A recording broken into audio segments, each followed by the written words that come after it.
Bienvenidas y bienvenidos nuevamente al podcast de Geriatría, Gerontología y Trabajo Interdisciplinario. El día de hoy tenemos un invitado muy especial, Jesse May Canto. Jesse es licenciado en fisioterapia, maestro en fisioterapia deportiva, maestrante en osteopatía y diplomado en disfunciones del suelo pélvico masculino y femenino. Pues bueno, Jesse, ¿cómo estás? Buenas tardes. Buenas tardes, maestro Humberto, ¿cómo está? Muy bien por acá. Me da muchísimo gusto que me haya involucrado en ese proyecto para poder hablar un poquitito acerca de la formación que tengo y de los temas que vamos a hablar muy selectos en disfunciones sexuales. No, al contrario, te agradezco muchísimo la participación. Yo sé que tienes pues un buen de cosas que hacer. Eres un fisioterapeuta que no se ha dejado de formar y de actualizar. Y la verdad es que estás abordando un área que es poco abordada hoy en día en la fisioterapia, que creo que está en auge y eso es bueno.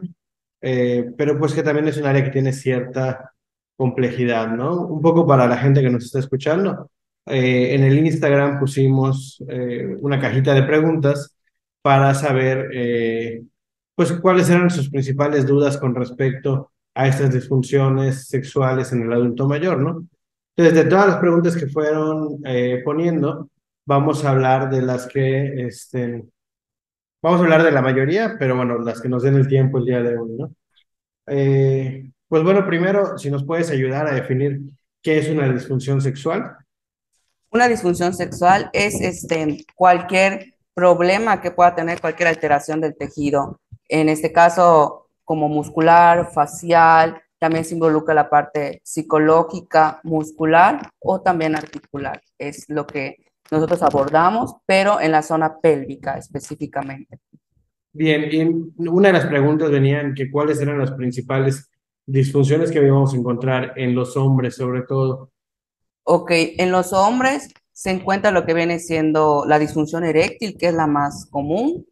Se, también la eyaculación precoz, el dolor pélvico crónico, son como las más comunes que se puede presentar en un hombre, en el adulto mayor, porque también en el joven hay diferentes variantes. Ok, ¿y cómo sería el abordaje en fisioterapia? Porque la disfunción eréctil creo que a todos nos han vendido la idea de esta pastillita azul, ¿no? Que hasta anuncios hay en la Sildenafil y todo, noche, exacto. claro. ¿Cuál sería el abordaje de un fisioterapeuta en un paciente con disfunción eréctil? Ok, el abordaje primero hay que, por ejemplo, evaluar. Antes de hablar de como que de las patologías que se puedan presentar, hay que ver el tipo de respuesta sexual normal de todas las personas. Entonces, voy a hablar un poquitito de eso. Primero, las curvas se comienza con el deseo sexual. O sea, yo tengo ganas de tener sexo en este caso. Luego entra la fase de excitación. Luego llega el momento donde hay una fase que es como una meseta o plató. Después tiene uno un orgasmo y de último acaba todo, ¿no? Entonces, específicamente, lo que viene siendo en el caso del hombre, la disfunción eréctil se va a dar en la fase de la excitación, pasando a la fase de mantenimiento. Entonces, primero hay que ver en qué etapa el paciente está, digámoslo así, trabado, ¿no? Y después de eso ya se le empieza a dar el tratamiento, que hay muchísimas técnicas en fisioterapia pélvica que se pueden realizar, tanto externas como internas.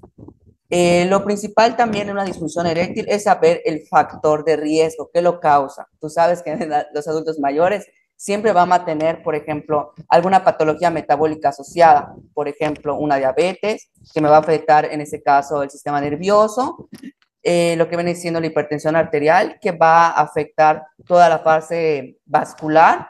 Entonces, para que haya ese llenado y esa erección, necesito de sangre y también que el nervio esté funcionando correctamente. Entonces, si el paciente tiene alguna patología asociada, pues va a ser un problema, ¿no? Entonces, vamos a clasificar, por ejemplo, a la disfunción eréctil de tres tipos, por ejemplo, venosa, arterial y en ese caso, digamos, cognitiva. Entonces, depende de dónde está el paciente, ya es el tratamiento. Pero en sí, ¿qué se hace? Se puede utilizar bombas de vacío para poder trabajar la vascularidad de ese pene, en ese caso. Se puede trabajar el entrenamiento de la musculatura de suelo pélvico con ejercicios específicos o se puede trabajar también las técnicas miofaciales intracavitarias.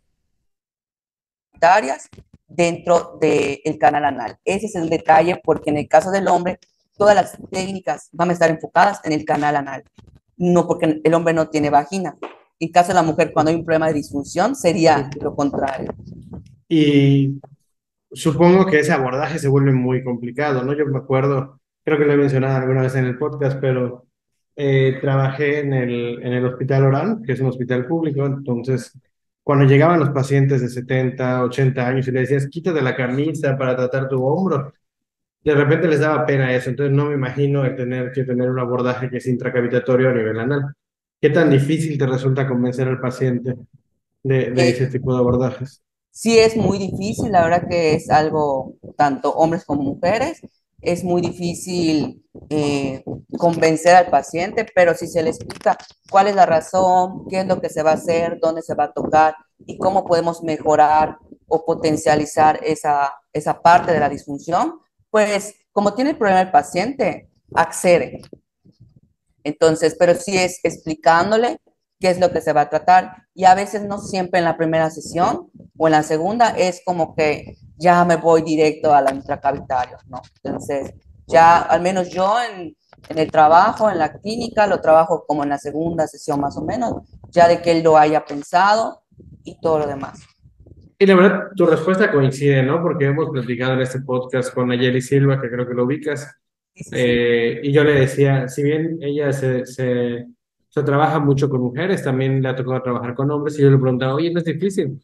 Y me decía, al principio nada más, cuando se dan cuenta que tiene resultados y que realmente estamos mejorando esa disfunción, pues a veces hasta el hombre puede llegar a ser más abierto que la mujer, ¿no? Entonces... Pues bueno, coincide con lo que nos dices, ¿no? Al principio sí, pero bueno, al final cede, ¿no? Porque tiene un problema que... Claro, cede porque pues está el problema y como tú dices, y como dice la colega Naye, o sea, ya cuando el paciente ya empieza a ver el resultado, ya, o sea, hasta él mismo quiere más, más, más, más, más. Entonces, sí es algo muy bueno, la verdad, que el paciente se pueda dejar hacer, pero sobre todo tener esa confianza. O sea, Claro. como que hacer esa parte de clic con el paciente, porque hay pacientes de planos como que sí les cuesta, no tienen la confianza y todo lo demás. Y esa es una parte también de los factores que va a involucrar como que para que una persona tenga disfunción sexual. La parte psicológica. O sea, por ejemplo, la autoimagen es lo primero. Ay, me veo gorda, no quiero que me vean. O hay hombres que dicen, no, lo tengo chico, o cosas por el estilo, o toda la parte genital está, digamos, de otra forma. Entonces, la persona sí como que tiene ese problema con la autoimagen, ¿no? Entonces, una de las cosas que nosotros, los fisioterapeutas pélvicos enfocados en sexualidad, ¿qué es lo que hacemos? Empoderar a ese paciente que tenga ese amor propio hacia sus genitales, ¿no? Porque hay personas de que, así como pasa normalmente, ay, no me gusta mi nariz, no me gusta mi ceja, lo mismo pasa. Entonces, comúnmente también en los adultos mayores eso pasa, como que se dejan de mirar y listo, acabó. Claro, y tiene lógica. Y sin embargo, dentro de tu formación, ¿qué tanto, digo, ahorita me surge la duda, ¿no? ¿Qué tanto, qué tanta relevancia le dan a la parte psicológica, ¿no? O sea, ¿qué tanto te preparan a ti con técnicas, herramientas para poder trabajar esta parte más de la autoimagen y no, que no es algo necesariamente físico, ¿no? Claro, por ejemplo, en las formaciones en sí nos enseñan como que técnicas para poder empoderar al paciente. Nos dan talleres, por ejemplo, de autoestima para poder trabajarlo y como que es lo que hacemos también un poquito de meditación y todo. Pero cuando tú ves que ya hay un problema ya como tal psicológico por algo, entonces al menos yo refiero a ese paciente ya en esa parte de psicología, porque también hay que trabajar esa parte. A mí me ha tocado en verdad de que estoy atendiendo al paciente y ya llega el momento que le das de alta, pero la parte psicológica todavía lo tiene, o sea, checas suelo pélvico, checas todo y está bien, y como que todavía la parte psicológica falta, entonces hay que armar esa parte de conexión o esa dupla poderosa, como le dicen, con el psicólogo para que pueda también tratar al paciente, porque recordemos que la parte de respuesta sexual en el momento del acto sexual, pues también involucra la parte psicológica, no solo es la parte muscular. Claro. Tengo en la mente una pregunta porque hablábamos de lo de los pacientes con diabetes, sin embargo, me parece que aquí hay una de las preguntas que que nos hicieron la gente en el Instagram, que creo que pega mucho, ¿no? Entonces te la voy a hacer. Una persona preguntó que si es normal sentir aversión sexual. No menciona si es hacia sí mismo o hacia su pareja, pero bueno, o sea, esta parte, ¿cómo la abordas? ¿Qué tan común es también?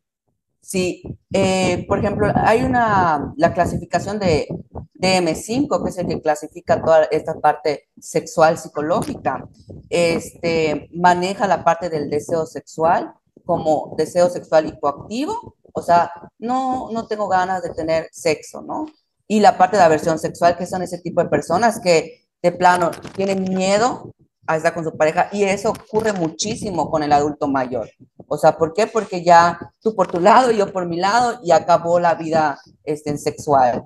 Entonces yo ya no quiero estar contigo, ya me da miedo, porque también hay que entender que son pacientitos que han sufrido también traumas en esa parte sexual. Entonces, uno, se canaliza al psicólogo para que pueda trabajar, y dos, desde la fisioterapia es la parte de educación, educar. ¿Cómo puedo hacer esto? Agarrando, por ejemplo, todos los sistemas sensoriales que existen. ¿Qué es lo que te gusta? Bueno, me gusta tocarme el pelo. Bueno, vamos a empezar allá hasta que empecemos a trabajar esa parte del deseo sexual con el pelo y llegar a la siguiente etapa, que es la excitación, ¿no? Eh, o en ese caso, ¿qué te gusta? ¿Qué olor te gusta? Bueno, me gusta que mi esposo tenga olor a perfume de madera. Bueno, vamos a empezar a llamar ese sentido.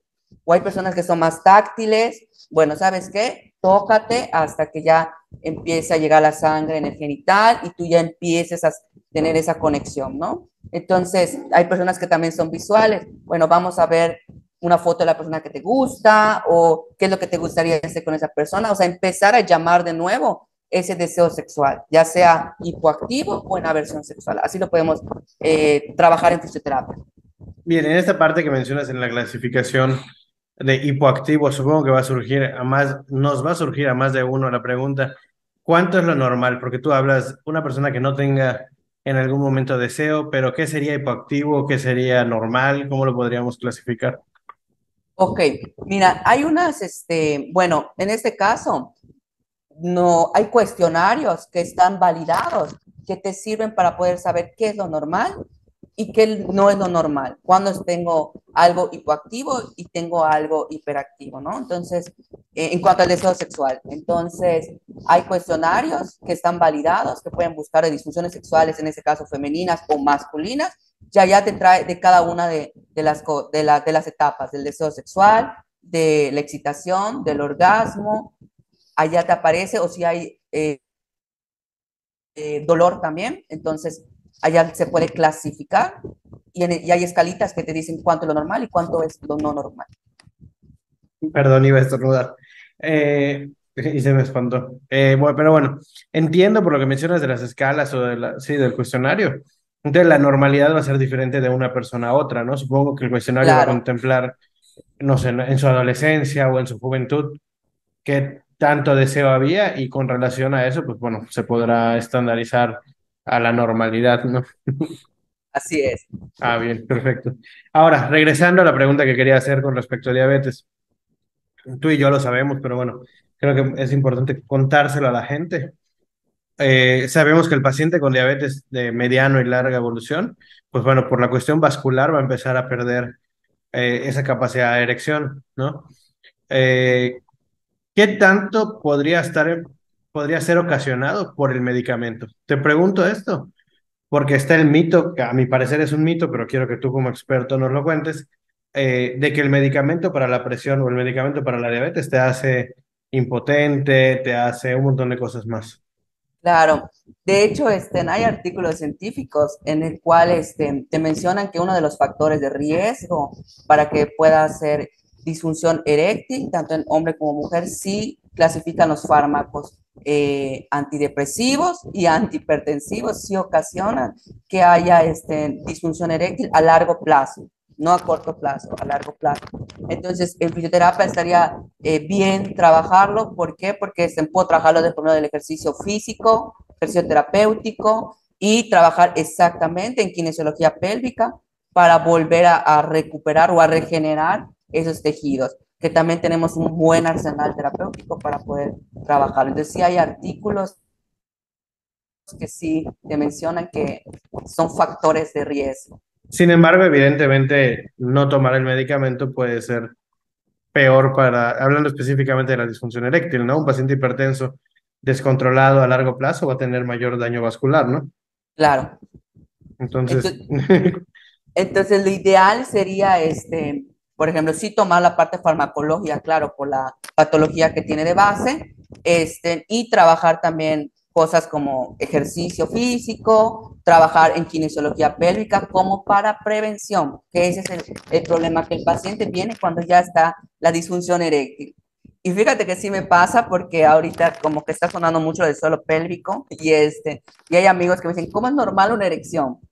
O cómo debo de tener sexo o cosas así. Entonces, hay personas que me preguntan que se les dificulta tener una erección al momento de la penetración o que en el momento de la penetración hay la caída, o sea, hay la flacidez. Entonces, allá es como que un llamado de atención de que algo está pasando. Entonces, la persona lo normaliza y cuando ya hay la disfunción eréctil es cuando ya acude. Entonces es mejor trabajarlo cuando hay que prevenir, sobre todo hay que prevenir. sin embargo, si una persona ya tiene la disfunción eréctil, puede visitarte y va a haber algo que hacer también, ¿no? Claro, claro que sí. Bien. Dentro de las otras preguntas, digo, tratando de ir como en el orden primero de la parte geriátrica y luego abordaremos como los un poco menos adultos mayores.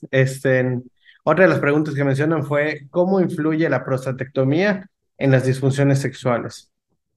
Ok, la prostatectomía es el retiro de la próstata, ya sea parcial o total, que la quiten. Entonces, eso influye mucho que pueda ocasionar una disfunción eréctil, porque hay del plexo sacro, hay nervios que van allá. Entonces, al momento de la operación, el cirujano se lleva esos nervios. Entonces, al llevarse esos nervios que van a inervar esa zona, entonces va a costar la disfunción eréctil. Entonces, por eso siempre es importante preguntar al paciente si conserva la parte nerviosa o no. Entonces, a veces los cirujanos sí se lo llevan por error, entonces siempre va a tener ese problema. El paciente se puede trabajar, sí, solo que la recuperación va a depender qué tanto haya pasado en la cirugía. Claro, supongo que mientras mayor haya sido el abordaje, es decir, mientras mayor porcentaje hayan tenido que retirar de la próstata, pues va a ser más difícil, ¿no? O es más fácil que se lleven la mayoría de los nervios.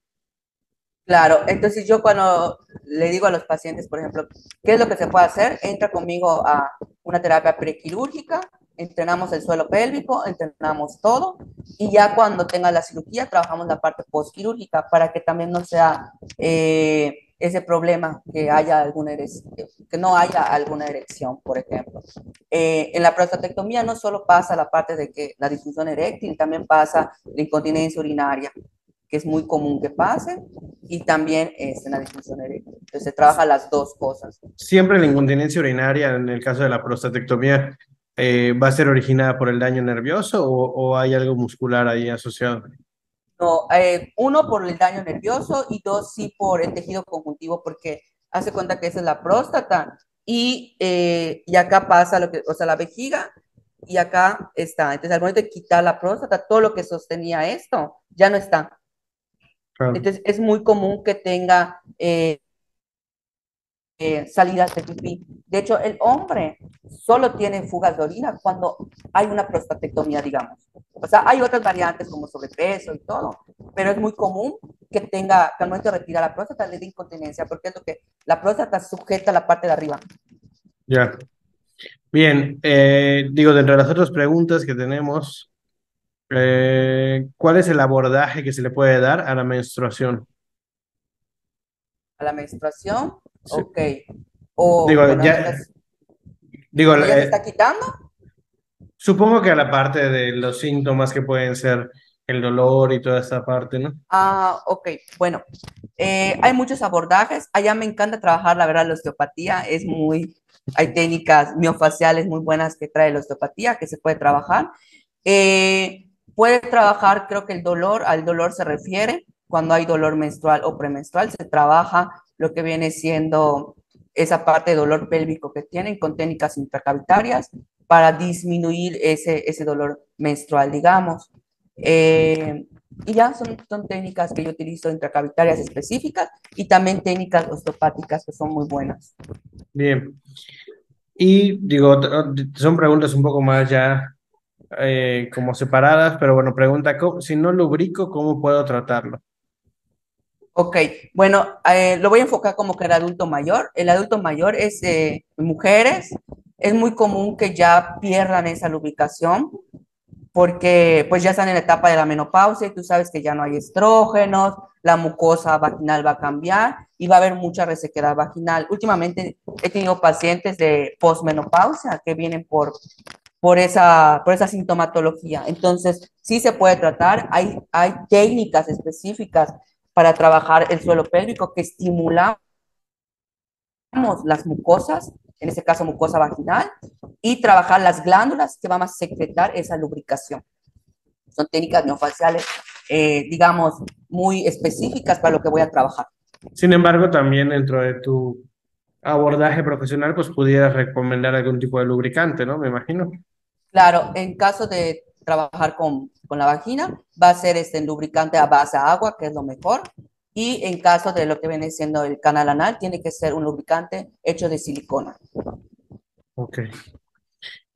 Ahora que mencionas las características, ¿es lo único que tienen que ver que sea en base a agua o hay alguna otra característica que haga mejor o peor un lubricante? No, no hay ningún detalle. A menos que sea alérgica a la persona, pues ya se le cambia como que de marca. Pero es muy común. Ahorita no me ha tocado un paciente que sea alérgico a los lubricantes que utilizo. Bien. Y la última pregunta que tenemos por acá es ¿cómo se trabaja un orgasmo? Supongo que en alguna persona que tenga anorgasmia, ¿cómo podrían hacer un Sí, abordaje ahí? bueno, ese sí es una pregunta muy interesante y muy compleja a la vez, porque el orgasmo también es una sensación involuntaria. Entonces, uno con el paso del tiempo va como que limitando esos orgasmos. Entonces, al tener anorgasmia, se puede trabajar con entrenamiento de suelo pélvico. Nosotros trabajamos, bueno, al menos yo trabajo a base a una técnica que se llama 5Fs, que es la parte final, donde utilizas unas pesas vaginales, ya que hayas entrenado el piso pélvico, puedes utilizar unas pesas vaginales para poder eh, trabajar más, porque al momento que yo quiero tener un orgasmo, yo necesito tener esos buenos, ese buen piso pélvico en fuerza explosiva. Así como cualquier músculo, ya viste que entrenamos coordinación, resistencia, elasticidad. Entonces, para tener un orgasmo, necesito tener esos músculos en fuerza explosiva y resistencia explosiva. Entonces, para que yo pueda tener eso. En el caso de fisioterapia, así se trabaja, a menos que no haya un problema de hiperactividad del suelo pélvico, pues se trabajan las dos cosas. Pero si el paciente, por ejemplo, ya tuvo esa disfunción a nivel, digamos, emocional, también hay que trabajarlo, porque hay personas que crean esa disfunción. Por ejemplo, te doy un ejemplo, hace cuenta que están teniendo ese sexo penetrativo y de repente la persona, ay, ya no quiero. O sea, como que se te desconectó, metió la parte voluntaria y ¡pum! Cerró allá. Entonces, ahí es donde se empiezan a crear las disfunciones. También hay que entender una cosa que las personas se confunden mucho. Todos los pacientes que he tenido a veces no saben qué pasa con el orgasmo. El orgasmo puede ser penetrativo y no penetrativo. La mayoría de las personas buscan un orgasmo penetrativo y a veces no se siente bien en comparado con personas que sienten un orgasmo por fuera, en este caso las mujeres en la parte clitoriana lo sienten mejor. Y hay artículos científicos donde mencionan que el 70% de los orgasmos es clitoriano y el otro porcentaje va a ser penetrativo. Entonces hay que enseñarles a esos pacientes todo eso y, por ejemplo, enseñarles muchas técnicas de masturbación, porque la mayoría de las personas, mujeres, no se masturban, no saben cómo, o por la parte también religiosa, la parte social que impacta en esta cosa, hace también que la persona no tenga ese disfrute o ese placer, digamos. Sí, el tabú, ¿no? Y digo, aprovechando que entramos El en este tabú. tema del tabú, ¿qué tanto tú recomiendas a tus pacientes el uso de juguetes sexuales, sobre todo adultos mayores? ¿Y qué tan factible es que se dé esto? Ok, yo la verdad es que de los juguetes sexuales en adultos sí recomiendo, solo recomiendo vibradores. Igual eso es muy importante. La vibración tiene que tener una dosificación, porque si tiene más hertz de lo normal, voy a hiperestimular y también puedo causar una disfunción. Y si también tengo un vibrador que tiene menos hertz, me va a causar de que no voy a llegar a hacer nada, ¿no? Entonces, también hay una dosificación, el uso, porque muchos creen que va a ser diario. Entonces, la recomendación es 2 veces al mes. ¿Por qué? Porque puedo estimular de más y luego al momento del acto sexual compartido ya no se va a sentir diferente, que es lo que mayor pasa. Sí recomiendo en este caso, vibradores para poder trabajar con el paciente y también te voy a mostrar acá, tengo uno que es una bomba clitoriana, así como existen bombas penianas, hay bombas clitorianas. Eso es cuando hay atrofia de clítoris. Es una bomba succionadora que se le pone a la paciente en el clítoris y empezamos a llamar sangre, que es una de las fases que necesito para tener una excitación y un orgasmo. Lo mismo pasa en el hombre. Entonces se le manda a comprar estas bombas clitorianas para poder trabajar al paciente y ya. Y si el paciente, por ejemplo, tiene alguna cosa como hipertono o hiperactividad de la musculatura, pues ya se le recomienda ya cosas más específicas. Digo, te pregunto lo siguiente desde mi ignorancia, pero si el tratamiento de esto que mencionabas de esta disfunción a nivel clitoriano es esta bomba que lo que hace es llevar más sangre, ¿a esos pacientes también les podría servir el uso del sildenafil y demás? Como complementos, tal vez, pero lo mejor es quitarlo, porque tú estás entrenando esa musculatura. Estás entrenando la musculatura que hace que contraiga esas arterias, toda la parte vascular. Claro, Entonces claro, o no es sea, necesario. como en todo, ¿no? El medicamento siempre debe buscarse sustituir por un abordaje más natural y que tenga menos efectos adversos, ¿no? Mi Claro. duda es si funcionaría, si Sí, pues, fisiológicamente entendiendo esta disfunción, pues si pudiera funcionar, ¿no? claro. Y es que los pacientes tienen mejoría. La verdad es que sí me ha tocado de que hay pacientes, no tomo esto, tomo lo otro, y ya se les va quitando porque ven que la terapia sexual es algo que les ayuda muchísimo y ya como que ellos ya no lo necesitan, te dicen. Entonces, Claro. y la verdad es muy bonito y gratificante porque los mensajes que tengan, ya no me duele, ya siento más, ya llegó un orgasmo, nunca lo había sentido, hice esto, hice lo otro, o sea, y el agradecimiento de los pacientes siempre, siempre hay. Eso te iba a preguntar, ¿no? Esta parte psicológica supongo que les ayuda al final de cuentas muchísimo, ¿no? Entonces, por lo mismo, pues la cercanía que llegas a tener con tus pacientes, pues es también mucha, ¿no? Sí, claro, muchísima, o sea, y es algo muy, muy, muy confidente también que pasa y que se trabaja también, ¿no? Porque ya hablamos mucho de la parte de la respuesta sexual normal, digamos, pero están los otros pacientes que tienen dolor, la famosa dispauremia, vaginismo y toda esa parte dolorosa en el acto sexual. Entonces, esos pacientes son como que un abordaje muy complejo porque ya hay personas que ya empezaron a somatizar ese dolor y ya no quieren tener eh, la penetración o ya no quieren tener nada. ¿Por qué? Porque hay mucho dolor. Pues claro, porque Entonces, relacionan pasa en sexo adultos con mayores. dolor. ¿Qué tan común Sí, es la relación dispareunia con con el adulto mayor?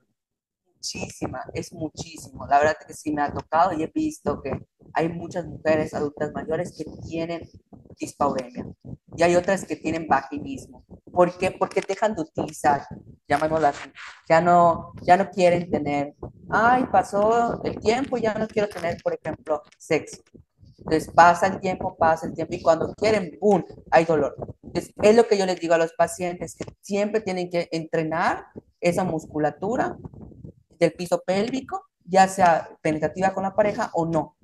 Técnicas masturbativas, el aparato de vibradores, porque tú sabes que algo que no se utiliza se atrofia y Claro. el envejecimiento está como que de su lado de ellos, ¿no? Entonces, también es cuando uno tiene, por ejemplo, la parte de sexo, vamos a liberar ciertas hormonas como oxitocina y todas esas hormonas que son muy buenas también para toda la parte, digamos, integral del cuerpo. Entonces, una persona que no tiene, por ejemplo, esa parte, que no quiere tener sexo, pues solamente poco a poco también el sistema inmunológico va cayendo, el sistema hormonal va cayendo, y es cuando empieza a pasar también cosas. Hay artículos que mencionan que también de allá vienen los cánceres cervicouterinos y todo eso. ¿Por qué? Porque no se está utilizando esa parte.